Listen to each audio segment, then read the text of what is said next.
istri yang soleha. Amin. Rasulullah berkata, baiti jannati, rumahku sorgaku. Baiti jannati, rumahku sorgaku itu bukan rumah yang besar, bukan rumah yang mewah, bukan rumah yang megah, bukan rumah yang di dalamnya terdapat perabotan-perabotan yang mahal.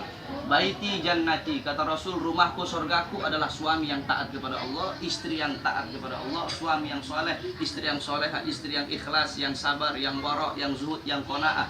Rumah yang dihidupkan dengan Al-Quran, rumah tangga yang mengikuti aturan, ajaran Allah dan ajaran Nabi Muhammad. Ini adalah baiti jannati. Walaupun rumahnya dari kardus, walaupun rumahnya dari kayu, tetapi kalau rumah itu dihidupkan dengan Al-Quran, rumah tangganya, suaminya, istrinya, anak-anaknya soleh dan taat kepada Allah Subhanahu Wa Taala, maka rumah tangga itu menjadi baiti jannati. Dan ini adalah pernikahan yang baik. Inilah pernikahan yang diajarkan oleh baginda Nabi Muhammad.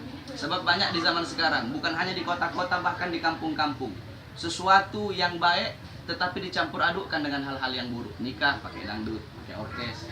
Ini bukan yang mengundang rahmat, bukan yang mengundang berkah, malah mengundang bala, mengundang bencana. Makanya banyak kita lihat para artis kawin cerai, kawin cerai, kawin cerai. Kenapa? Karena nikahnya diawali dengan hal-hal yang mengundang maksiat. Kalau awalnya udah nggak bagus, maka terus akhirnya pasti nggak bakal bagus.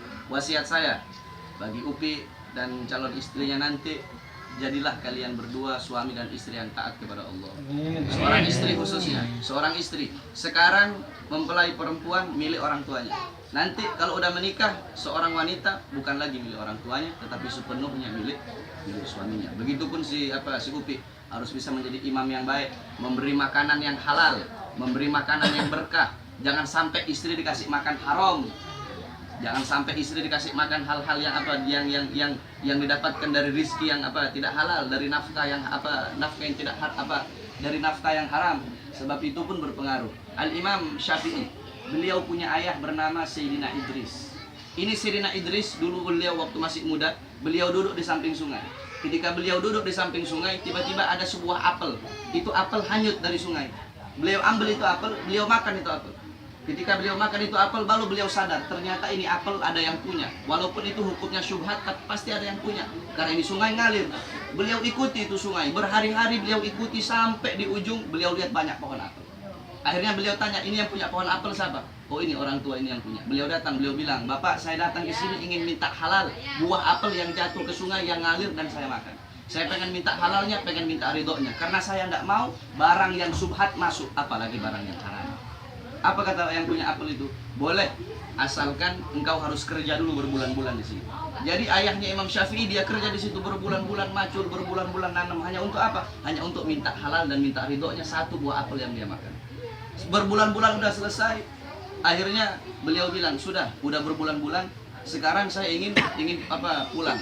Kau sudah halalkan satu buah apel yang saya makan. Apa kata bapak tersebut yang punya pohon apel? Belum. Saya halalkan dengan satu syarat, kamu harus nikah dengan saya punya anak. Tetapi saya punya anak perempuan ini nggak punya mata. Nggak punya mata, dia nggak punya mulut, dia nggak punya telinga, dia nggak punya tangan dan nggak punya kaki. Akhirnya apa kata Sayyidina Idris?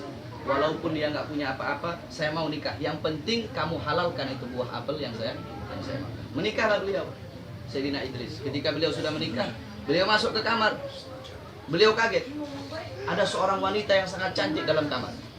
Akhirnya beliau keluar, beliau bilang, apa ayah, mungkin ini saya salah masuk kamar, sebab di dalam ada wanita yang sangat cantik. Apa kata ayah mertuanya Imam Syafi'i, Sayyidina Idris? Itu adalah istri. Loh, katanya ayah dia nggak punya mata. Maksudnya dia nggak punya mata, dia tidak pernah memandang hal-hal yang haram. Dia nggak punya telinga, dia tidak pernah mendengar hal-hal yang haram. Dia tidak punya mulut, dia tidak pernah berkata hal-hal yang haram. Dia nggak punya tangan, dia tidak pernah mengambil haknya orang, mencuri. Dia nggak punya kaki, dia tidak pernah melangkahkan kakinya ke tempat-tempat yang haram. Dari pernikahan Sayyidina Idris dengan wanita yang soleha, wanita yang menjaga dirinya, anggota tubuh zahir dan batinnya dari hal-hal yang haram, dengan Sayyidina Idris yang menjaga perutnya, dirinya, hal-hal anggota tubuhnya dari hal-hal yang haram, dari makanan yang haram. Dari pernikahan ini lahir seorang anak yang bernama Imam Syafi'i, yang menjadi ulama terbesar, yang menjadi ulama yang mazhabnya mayoritas dipakai di seluruh dunia. Makanya Upi nanti kasih makan istrinya dari hal-hal yang haram. Jangan kasih makan dari hal judi, dari hal nipu, dari hal mencuri.